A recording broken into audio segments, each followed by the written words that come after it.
In the fall of 1963, America was living in a dream.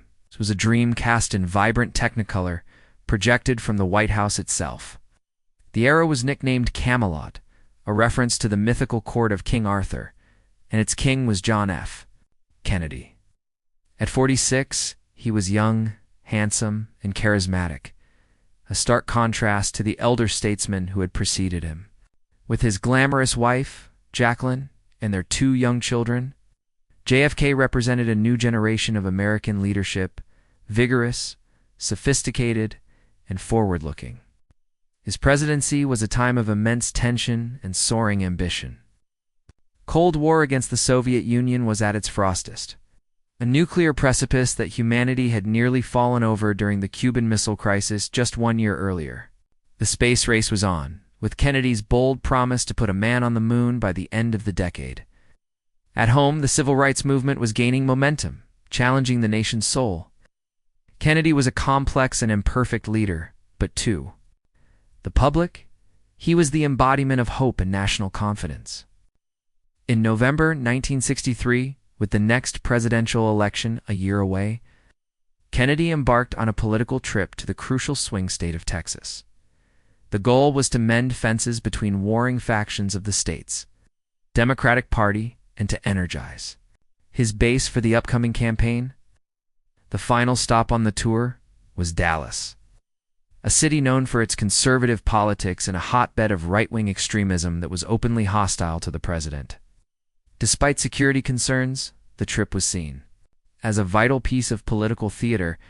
On the morning of November 22nd, as President Kennedy prepared for a motorcade through the city streets, the sun broke through the clouds after a morning rain. The skies were clear, and the stage was set for a day that was supposed to be a triumphant display of political strength, but would instead become the nation's darkest memory. The atmosphere in Dallas that day was electric. The president had decided against using the protective bubble top on the presidential limousine, wanting the crowds to see him clearly. As the motorcade departed from Love Field Airport, it was met with a surprisingly warm and enthusiastic reception. Thousands of people lined the streets, waving, cheering, and holding signs. In the dark blue Lincoln Continental convertible sat the president, smiling and waving to the crowds on his right. Beside him was his wife, Jackie, radiant in a pink Chanel suit and matching pillbox hat. In the jump seats in front of them sat Texas Governor John Connally and his wife Nellie. As the motorcade made its slow, deliberate turn from Main Street onto Houston Street and then a sharp hairpin left turn onto Elm Street, it entered a wide, grassy plaza flanked by commercial buildings. This was Dealey Plaza. Nellie Connally, pleased with the warm reception, turned to the president and said the words that would become history's most tragic irony. "Mr. President, you can't say Dallas doesn't love you." President Kennedy smiled and replied, "No, you certainly can't." Those were, very likely, the last words he ever heard. Seconds later, as the limousine straightened out on Elm Street, passing the Texas School Book Depository building on its right, a loud crack echoed through the plaza. It was 12:30 p.m. The sound was sharp, like a firecracker or a car backfiring. Most people in the crowd, and even in the motorcade, were confused. Governor Connally, an experienced hunter, knew instantly it was a rifle shot. He began to turn, and then a second shot slammed into his back, shattering a rib and exiting through his chest. He collapsed into his wife's lap, screaming, "My God, they're going to kill us all." What happened next is etched into the American psyche, primarily because it was captured on 26 seconds of silent 8mm color film by a local dressmaker named Abraham Zapruder. The Zapruder film is the most complete and most horrifying visual record of an assassination in history. It documents, with gruesome precision, the 6 seconds that changed the world. After the first shot, which forensics would later determine had missed the car entirely, the second shot struck. This is the shot that hit President Kennedy in the upper back, exited through his throat, and then passed through Governor Connally. On the film, Kennedy can be seen suddenly stopping his wave, his hands lurching up to his neck in a reflexive, almost robotic motion. He was still conscious, but mortally wounded.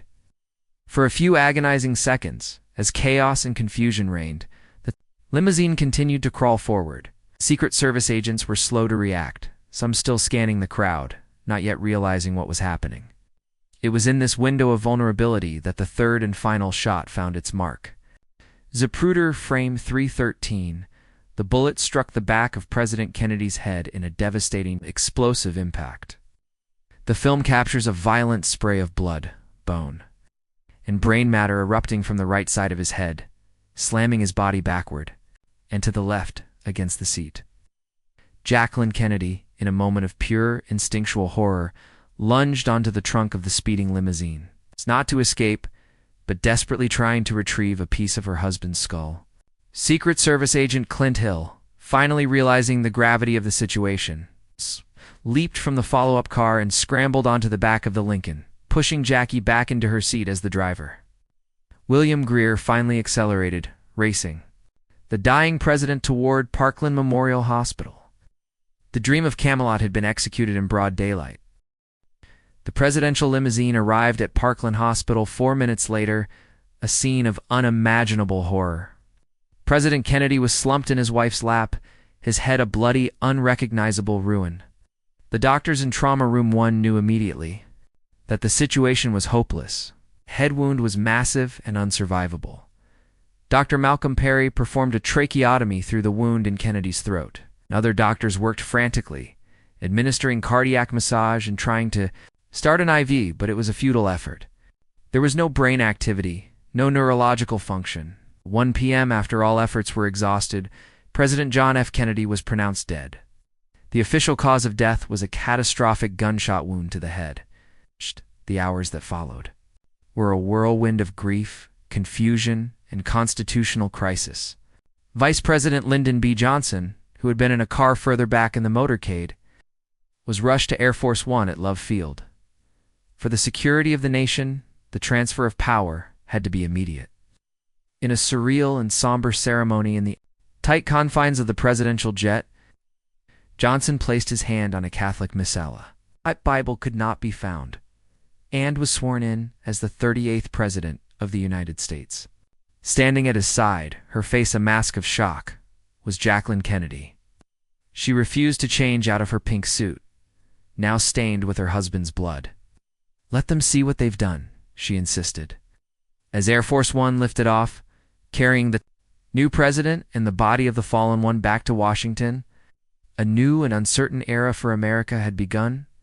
Section 5, The Manhunt and the Sioux.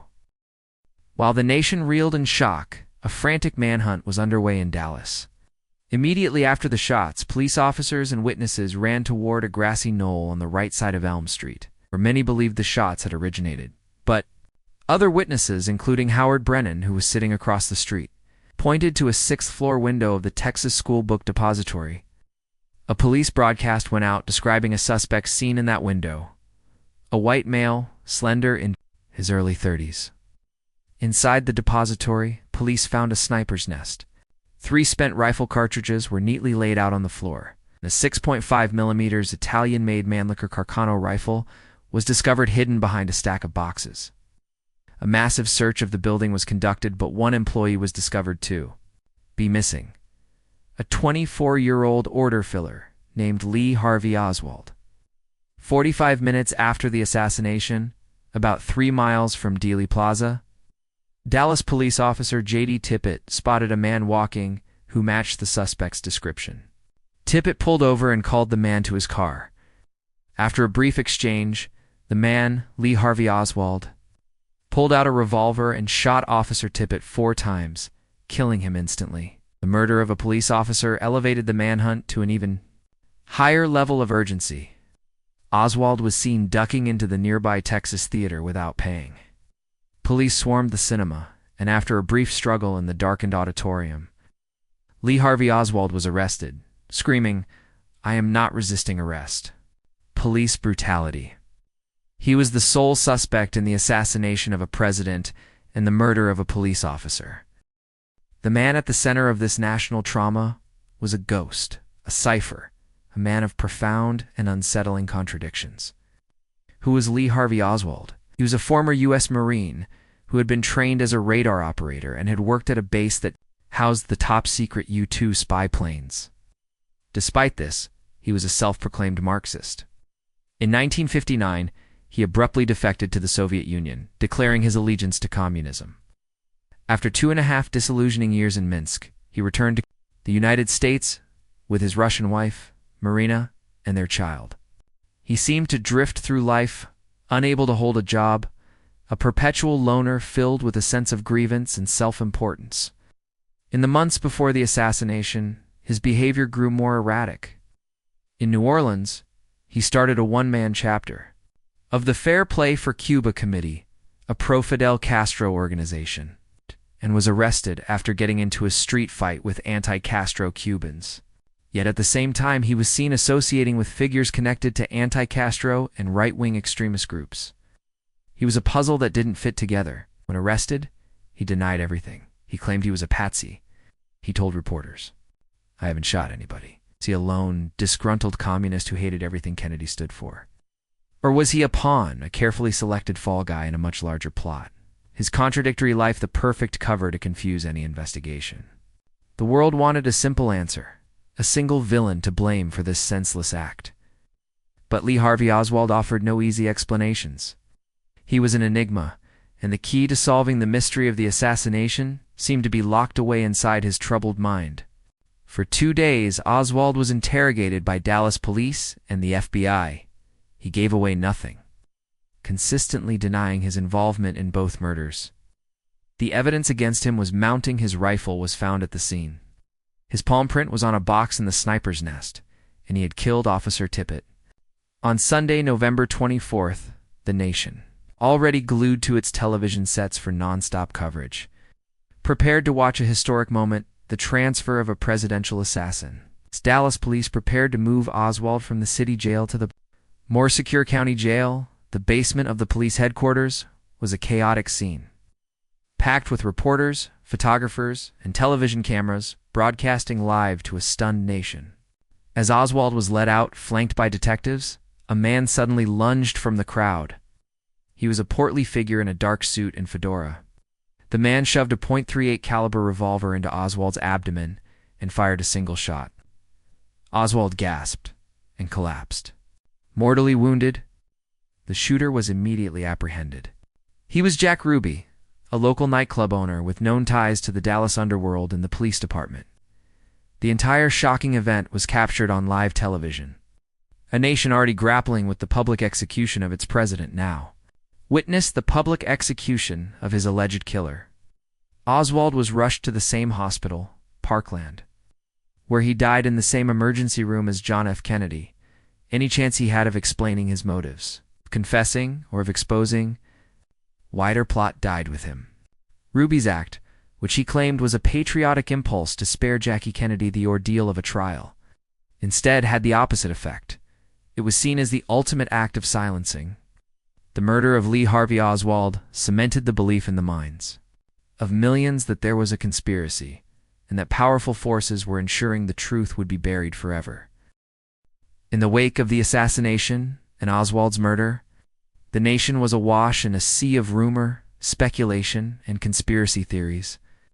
To restore public faith and to establish a definitive account of the events, the new president, Lyndon B. Johnson, established a special presidential commission, chaired by the respected Chief Justice of the Supreme Court, Earl Warren. The Warren Commission, as it came to be known, spent nearly a year investigating, interviewing thousands of witnesses, and analyzing mountains of evidence. In September 1964, it published its final 888-page report. Its conclusions were stark and unequivocal. Lee Harvey Oswald, acting entirely alone, had fired 3 shots from his sniper's nest on the 6th floor of the Texas School Book Depository. There was no conspiracy, domestic or foreign, to explain how a single bullet could have caused 7 different wounds in both Kennedy and Connally. The commission put forth what would become its most controversial finding: the single bullet theory, mockingly dubbed the magic bullet by critics. This theory posited that one bullet, Commission Exhibit 399, passed through Kennedy's neck, then entered Connally's back, shattered his rib, exited his chest, shattered his right wrist, and finally lodged in his left thigh. Too many, this trajectory seemed physically impossible. The Warren Report's failure to convince the public created a vacuum that was quickly filled by a deluge of alternative theories, a national cottage industry of skepticism that continues to this day. These theories challenge every aspect of the official narrative. Most prominent is the grassy knoll theory. Dozens of witnesses claimed they heard shots coming not from the book depository behind the president, but from a stockade fence on the grassy knoll to his right and front. This would imply a second gunman and a crossfire, the classic hallmark of a professional ambush. The Zapruder film, which shows Kennedy's head violently jerking backward, is often cited as proof of a shot from the front. Other theories focus on who might have orchestrated such a plot. Was it the mafia? Mob bosses like Sam Giancana and Santo Trafficante were furious with the Kennedys after Attorney General Robert Kennedy launched a relentless war against organized crime, and they had the means and motive for revenge. Was it the CIA? Many in the agency's clandestine services felt betrayed by Kennedy after he refused to provide air support during the failed Bay of Pigs invasion of Cuba. Was it anti-Castro Cuban exiles who felt similarly betrayed and abandoned? Or was it Fidel Castro himself, retaliating for the CIA's numerous attempts to assassinate him? Some theories even pointed to the Vice President Lyndon B. Johnson, suggesting he orchestrated a coup to seize the presidency. Each theory presents its own web of circumstantial evidence, suspicious connections, and unanswered questions, creating a labyrinth of possibilities where the truth remains forever elusive. More than half a century later, the assassination of John F. Kennedy remains more than just a historical event. It is a raw, unhealed wound in the American psyche. It marked a definitive end to an era. The optimism and self-confidence of the post-war Camelot years died with him. The assassination ushered in a period of profound disillusionment and social upheaval, followed by the escalating tragedy of the Vietnam War and the cynical betrayals of Watergate. It was the moment many Americans lost faith in their government and began to believe that powerful, shadowy forces were truly in control. The thousands of government documents declassified over the years have only deepened the mystery, revealing the extent of secret operations by the CIA and FBI, but providing no definitive proof to overturn the Warren Commission's primary conclusion. The assassination endures in popular culture because it is the ultimate cold case, a story with a beginning and a middle, but no universally accepted end. The image of the riderless horse at Kennedy's funeral, the eternal flame at his grave, and the grainy frames of the Zapruder film are artifacts of a national trauma. The search for what really happened in Dealey Plaza is a search for a truth that was either lost to a lone gunman's inexplicable rage, or was deliberately and expertly buried. It is a memory that refuses to be forgotten precisely because it refuses to be solved.